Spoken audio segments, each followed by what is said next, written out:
अमानतुल्लाह खान को जिताने के बहुत सारे रीजंस हैं। एक तो ये रीज़न है कि हमारा जो सरकार है, यहाँ दिल्ली की जो सरकार है आम आदमी पार्टी की सरकार है। जब आपकी सरकार होती है तो आप अच्छे से डेवलपमेंट कर सकते हो। पहली बात तो ये हुआ।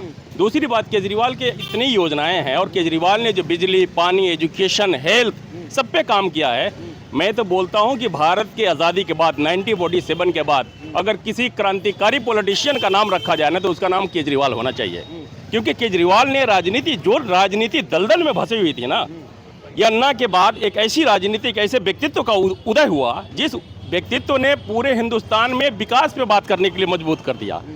मोदी जैसे नेता को मजबूर कर दिया, राहुल गांधी जैसे नेता को मजबूर कर दिया। पहले क्या छीटा कसी हुआ करती। कांग्रेस भी तो कह रही है कि हम भी लाडली योजना देंगे, वो 2100 देंगे, हम 2500 देने की बात कर रहे हैं। देखिए, आप कांग्रेस को बोल दो, MIM को बोल दो, जदयू को बोल दो, RJD को बोल दो, जितनी पार्टियां लड़ना चाहती है लड़ ले, लेकिन फैक्ट क्या है? 47 के बाद कितनी सरकारें कांग्रेस नहीं रही है। दिल्ली में कांग्रेस नहीं रही है, बीजेपी नहीं रही है। क्यों नहीं 100 यूनिट फ्री दिया आपने? एजुकेशन पे काम नहीं किया आपने, मोहल्ला क्लिनिक पे काम नहीं किया, गरीबी के बारे में नहीं सोचा। जो हमारे बिलो पॉवर्टी लाइन पीपल हैं वही हिंदुस्तान है। हम जो मिडिल क्लास वाले हैं ना, हम तो बस ये वाइट कॉलर वाले लोग होते हैं। लेकिन जिसने काम किसने किया? दिल्ली एक ऐसा शहर है, भारत की राजधानी के कंपेयर आप स्टेट से करो, अदर स्टेट से करो जहां बीजेपी की सरकार है। मैं कांग्रेस वाले को बोलना चाहता हूं, तुम यहाँ लाडली योजना की बात कर रहे हो, जहां तुम्हारी सरकार है वहां क्या किया तुमने? आप झारखंड में जाकर देखो, यहाँ देखो, आप बिहार में जाकर देखो, महाराष्ट्र में जाकर देखो, जितने भी अदर स्टेट में इनकी सरकारें हैं। केजरीवाल दिल्ली में है, लेकिन केजरीवाल ने क्या किया? राजनीति एक क्रांति का उदय होता है। आपने पूछा अमानतुल्लाह खान क्यों? अमानतुल्लाह खान इसलिए कि वही अमानतुल्लाह खान जो दिल्ली में दंगा होता है ना, मैं वहाँ मौजूद था। उस रात को जब एलजी का घेराव हो रहा था, मैं वहाँ मौजूद था और मैंने अमानतुल्लाह को लड़ते हुए देखा। लोग ये किस तरह की छीटाकसी है कि अमानतुल्लाह खान ये नहीं किया, वो नहीं किया, दंगे पे नहीं बोला, मरकज़ पे नहीं बोला। मैंने देखा और रात का मंजर देखा और अमानतुल्लाह की परेशानी देखी, अमानतुल्लाह को चीखते हुआ देखा मैंने। परेशान एलजी के दरवाजे पे जाके लड़ रहा है बंदा। किस लिए लड़ रहा था? ये किसकी आवाज़ है? अमानतुल्लाह।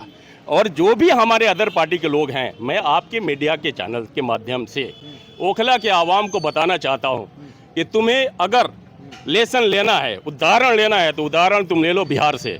शहाबुद्दीन साहब की हसर क्या हुई? पॉलिटिकल मर्डर किया गया। मुख्तार अंसारी के साथ क्या हुआ? पॉलिटिकल मर्डर है। वह हमारे 2 भाई को मारा गया, उनको अतीक अहमद और उनके भाई को मारा गया। That is the political murder. और मैं बोल रहा हूँ, आज आजम खान की स्थिति देख लो, और आजम खान को जेल में डाल दिया गया। मैं आपके चैनल के माध्यम से बोलना चाहता हूँ कि संभल का स्थिति देख लो। आज संभल में जो है जियाउर रहमान बर्क केवल अपने कौम की आवाज़ उठाता है तो उस पर केस लाद दिया जाता है। उस पर 100 करोड़ का केस बनाया जाता है बिजली बिल का, जिसका दादा MLA MP हो, पुश्तों से MP हो उस घर में ऐसी स्थिति नहीं हो सकती। मैं वही बोलना चाहता हूं कि जब भी ओखला की आवाम अपनी वोट देने के लिए जाए, वो कांग्रेस बीजेपी को दूर रखे, इस बारे में सोचे कि हमारी आवाज़ कौन बनेगा। अमानतुल्लाह कब नहीं बोला? विधानसभा में गरजा, CNRC वर्क के गरजा, जब दिल्ली में दंगा हुआ उस पर गरजा। अमानतुल्लाह को उसी की सजा दी गई ना। बहुत सारे लोग मैंने देखा है, कुछ हमारे कांग्रेस के दोस्त हैं, कुछ कैंडिडेट्स हैं, उनका मैंने स्टेटमेंट सुन रहा था, वो बोल रहे हैं कि अमानतुल्लाह पे करप्शन का चार्जेस है। किस चीज़ का करप्शन का चार्जेस लगा भाई? अगर आप बोल रहे हो तो ओपन बोलो ना। जब जमुना पार में दंगा होता है, जिनके घरे जलाई जाते हैं, जिनके दुकानें फूंक दी जाती है, जिनको मार दिया जाता है, अमानतुल्लाह उनका समर्थन किया, उनको फाइनेंशियली सपोर्ट किया, 5 लाख 10 लाख सपोर्ट करता है, और उसी को ED CBI उठा के उस पर केस बना देती है। ये चार्जेज है करप्शन के। यस, जो लोग बोल रहे हैं उनको सोचना चाहिए कि किस तरह के करप्शन के चार्जेज हैं अमानतुल्लाह के। खड़े हैं पीछे, आप बैनर देख रहे हैं, लगा हुआ है कि इंसान हकदार को हक दिलाना है। देखिए, हकदार को हक दिलाना, मेरा पूरा सिंपैथी उनके साथ है। और मैं यही बात बोलना चाहता हूँ, मैं उनका नाम नहीं लेना चाहता, न मेरे उनके परिवार से कोई ऐसा दुष्व्यवहार है। मैं सिंपैथी है, मेरा पूरा हमदर्दी है उनके साथ। मैं पूछता हूँ कि जो लोग इस चीज़ को मीडिया में, सोशल मीडिया में हाईलाइट कर रहे हैं, उनसे यही सवाल पूछा जाए कि हमारे इसी विधानसभा के MLA को BC बना दिया गया। BC का मतलब समझते हैं? Bad character. जिसको यहाँ की आवाम 1,30,000 वोट से चुनती है, आवाम का पसंद अमानतुल्लाह खान, उसको हमारा कानून बोलता है कि वो बैड कैरेक्टर है। कोर्ट में बोला गया है, बैड कैरेक्टर का मतलब ये होता है कि एक ऐसा व्यक्ति जो हमारे समाज में रहने के लायक नहीं है। और उसी अमानतुल्लाह खान की बेटी की पढ़ाई छुड़ानी पड़ रही है। किस लिए छुड़ाया गया? अमानतुल्लाह खान के बेटे को पढ़ाई छुड़ा रहा है। ये आवाम को जानना चाहिए किसकी लड़ाई थी। अमानतुल्लाह अपनी लड़ाई लड़ रहा है, अवाम की लड़ाई। मैं कंचन कुंज में था अमानत के साथ, उसको ऐसे उठा के ले जाते हैं जैसे कोई जेब कतरा है, ऐसे पकड़ के खींच के ले जाते हैं, अमानत को पटक दिया जा रहा है। किसके लिए लड़ रहा था, किसके घर टूट रही थी? अमानत का घर टूट रहा था वहाँ। ये जो है ना, ये सारी चीजें जो हो रही हैं, ये पोलराइजेशन की कोशिश है, ये पोलराइजेशन की कोशिश है। और ये पोलराइजेशन की कोशिश, अमानतुल्लाह एक आवाज़ है, इस चीज़ को समझना पड़ेगा। और मैं फिर रिपीट करता हूँ कि ओखला की आवाम जब भी वोट देने के लिए जाए, जो हमारे हमदर्द आए हुए हैं वो भी 10 साल थे, 10 साल वो भी रहे, वो कैसे आवाज़ उठा रहे हैं भाई नली सड़क के बारे में। और ओखला की आवाम 10 साल पीछे चली जाए, यही बटला हाउस पे जब लाइट चली जाती थी, लोग जेई को फोन करके इंतजार करते थे लाइट लेके कि जेई आया कि नहीं आया। किसने किया ये विकास?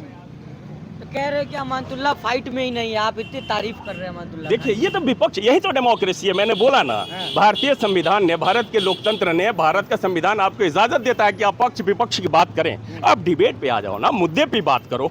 मैं तो देखा हमारे जो एक कैंडिडेट है कांग्रेस के, वो बोले कि मैं यहीं की हूँ, मैं यहीं की हूँ। मैं आपके चैनल के माध्यम से इसको भी हाईलाइट करना चाहता हूँ कि मैं यहीं पैदा हूँ, कुछ लोग बाहरी हैं। आज इलेक्शन से पहले अगर आप अपने आप को ओखला की जनता बता रही हैं और बाहरी किसको बोल रहे हो, ये अगेंस्ट कॉन्स्टिट्यूशन जाके, ये संविधान में भरोसा नहीं करते क्या? सिटिंग एमएलए को आप बोलो कि बाहरी है, कल हो के बोलोगे तुम बिहारी हो, तुम्हारा काम नहीं करेंगे, परसों आके बोलोगे तुम उत्तर प्रदेश को, तुम्हारा काम नहीं करेंगे। क्योंकि हम यहाँ के, किस तरह के भाषा का प्रयोग किया जा रहा है इस इलेक्शन में, आप अपने हद और अपने दायरे को भूल जाते हो। कॉन्स्टिट्यूशन जो आपका अधिकार दिया है उसको आप भूल जाओगे अमानतुल्लाह को जलील करने के लिए। किस तरह के शब्दों का प्रयोग किया जा रहा है? आपका क्या नाम हुआ भाई? नसीम अख्तर। नसीम अख्तर, क्या लग रहा है ओखला में क्या होने वाला इस बार? वापस रिपीट होंगे अमानतुल्लाह भाई दोबारा, तीसरी बार कंफर्म है। उनके काम, जिस तरह से उन्होंने काम किया है उस हिसाब से उनका कंफर्म है कि उनकी सीट आएगी। लेकिन जो विपक्ष के लोग हैं जो कह रहे हैं कि नहीं काम हुआ नहीं है, ओखला में इस बार परिवर्तन होने वाला विपक्ष का काम ही यही कहना। हमें पता है ना, हम यहाँ रह रहे हैं, हमें पता है क्या काम हुआ नहीं हुआ। 10 साल पहले देख लो आप, आबादी आधी थी, बिजली नहीं आ रही थी, सड़कें सही नहीं थी। आज कंडीशन देख लो आप, खुद किसी से पूछ लो आप, लाइट नहीं जाती है, सड़कें अच्छी है, काम अच्छे हुए हैं। हमारे घर में खुद एक पेशेंट था, मैं आपको बात बता रहा हूँ रियलिटी, मैं किसी की बनी बात नहीं बता रहा हूँ। हमारे साथ खुद हमारी भतीजी को ट्यूमर हुआ था, अमानत भाई गए नहीं, लेटर पैड पे लिखवा के मैं करवाया था, और वो खुद मिलने गए थे अपोलो जैसे हॉस्पिटल में। 12 लाख 11 लाख का बिल था, 50% डिस्काउंट मिला। किसकी वजह से? अमानत भाई की वजह से। मैंने सोचा भी नहीं था कि मेरा वहाँ इलाज हो सकता है। और आप लोग साथ है इस बार? बिल्कुल कंफर्म है, कोई कहने की जरूरत ही नहीं है। जिसने काम किया उसका तो साथ देना पड़ेगा ना भाई। लेकिन यहाँ वैसे ही आए हुए थे, उनके पार्टी के लोग कह रहे हैं कि कौम और मिल्लत के साथ आइए आप लोग। ओवैसी, आप ये बताओ, ओवैसी की सिर्फ जितने मुसलमान इलाके बस वहीं ओवैसी है, और कहीं नहीं है। और जगह भी तो होनी चाहिए। दिल्ली में 70 सीटें हैं, सिर्फ यहीं यहाँ क्यों? और जगह भी तो जाना चाहिए। लोगों को समझ में आना चाहिए, लोगों को समझना होगा कि ओवैसी क्या कहना चाहता है। ये तो आपस में लड़ाने वाली बात है कि उनके वोट काट लो जातिवाद के नाम पे, वो करना चाहते हैं। शुरू से उनका काम ही है, बिल्कुल विधायक के साथ है, किसी में कहने की बात ही नहीं है। काम है उनके यार, मैं तो खुद बता रहा हूँ जिन्होंने काम। क्या नाम हुआ आपका? मोहम्मद नईम। नईम भाई बताइए कैसे काम हुआ ओखला में? ओखला में बेहतरीन काम हुआ। बेहतरीन, पहले से बेहतर, बहुत बढ़िया सिचुएशन है। अब कैसे भी कोई आ रहा है तो खुश हैं आप लोग? जी हाँ, हम तो खुश जी। तो फिर इस बार वोट किसको करना है? अमानतुल्लाह खान को करना है। और भी लोग भाई आगे जी ना, एक मिनट, क्या नाम हुआ आपका? अमन भाई ने काम किया है। काम किया है। तो लोग कह रहे काम नहीं हुआ। नहीं, केजरीवाल आएंगे, सीट घट सकती है, मगर केजरीवाल ही। आपने पूरे आंकड़े बता दिए, पूरा अनुमान बता दिया, तो क्या लग रहा है सीधा मुकाबला अमानतुल्लाह खान का किससे है यहाँ पे ओखला में? किससे? MIM से, भाजपा, कांग्रेस, किससे से? यार मुकाबला तो है ही नहीं यार, देखो मुकाबला ही नहीं है। अभी जनता ये गरीब, मुकाबला ही नहीं है। मुकाबला ही नहीं है। पिछली बार 73,000 से जीता है, उससे पहले 64,000 से जीता है।